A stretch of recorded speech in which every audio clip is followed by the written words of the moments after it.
भोपाल में मासूम की संदिग्ध परिस्थितियों में मौत के मामले को लेकर विपक्ष हमलावर हो गया है। यूथ कांग्रेस ने कहा कि अगर घटनाएं नहीं रुकी तो सड़कों पर उतरेंगे और ईंट से ईंट बजा दी जाएगी। उन्होंने कहा कि मध्य प्रदेश अब बेटे बेटियों के लिए सुरक्षित नहीं है। जो मामले सामने आ रहे हैं वो रूह कपा देने वाले हैं। यूथ कांग्रेस अध्यक्ष मितेंद्र सिंह ने यह बयान जारी करते हुए कहा कि भोपाल समेत एमपी के हर जिले से दुष्कर्म के मामले सामने आ रहे हैं। भोपाल में ही हाल में बच्चों के साथ गंभीर अपराध के 3 मामले सामने आए, जिसमें एक 5 साल की बच्ची का शव टंकी में मिला, 3 साल की बच्ची से दुष्कर्म और एक 10वीं के छात्र के साथ भी यौन अपराध हुआ है। उन्होंने कहा कि सरकार झूठे आश्वासन देकर बच्चों का भविष्य बर्बाद कर रही है। नमस्कार। भारतीय संस्कृति में यह हमेशा कहा गया है कि जिस घर में हमारी बेटे और बेटियों को सम्मान मिलता है वो घर हमेशा आगे बढ़ता है और वो घर हमेशा शिक्षित और सुरक्षित रहता है। पर मेरे मध्य प्रदेश में, मेरे घर में, इस प्रदेश के घर में हमारी बच्चे और बच्चियां दोनों असुरक्षित हैं।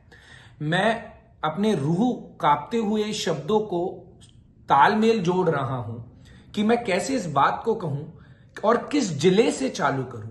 शहडोल से चालू करूं, कटनी से चालू करूं, मुरैना से चालू करूं, रीवा से चालू करूं और भोपाल पे आके ठहर जाते हैं। ऐसा कौन से जिले हैं, 55 जिले, जहां पर बच्चियों के साथ दुष्कर्म नहीं हो रहा है, भला वो 3 साल की लेके 18 साल की क्यों ना हो।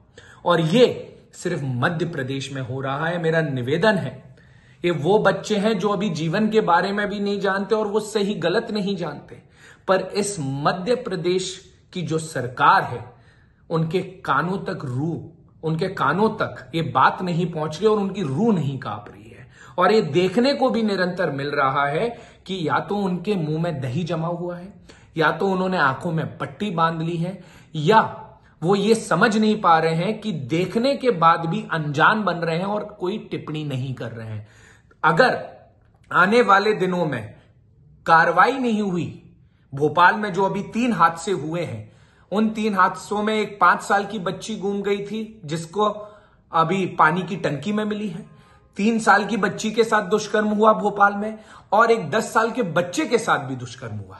अगर आपने कड़ी से कड़ी कार्रवाई नहीं की तो याद रखिएगा, यूथ कांग्रेस तैयारी कर रही है सड़कों पे उतरने की, जैसे अभी उतरी थी। अब फिर हम ईंट से ईंट बजा देंगे अगर हमारे बच्चे इस प्रदेश में सुरक्षित नहीं रहे। और मुझे नहीं पता कि कौन सी पॉलिसी ड्राफ्टिंग चल रही है या क्या कड़े से कड़े इंतजाम किए जा रहे हैं इन दुष्कर्मों को रोकने के लिए। अगर नहीं किया तो याद रखिएगा, हम करवाने के लिए संघर्ष करेंगे, क्योंकि ये बच्चे हमारे इस प्रदेश के भविष्य हैं। और गलतफहमी है सबको कि अच्छे दिन आएंगे। अरे बड़ा चालाक दुश्मन है, ये सिर्फ सहारा देके मार रहे हैं, ये रक्षा कर नहीं रहे हैं, सिर्फ झूठे आश्वासन देकर हमारे बच्चों का और भविष्य बर्बाद कर रहे हैं। धन्यवाद।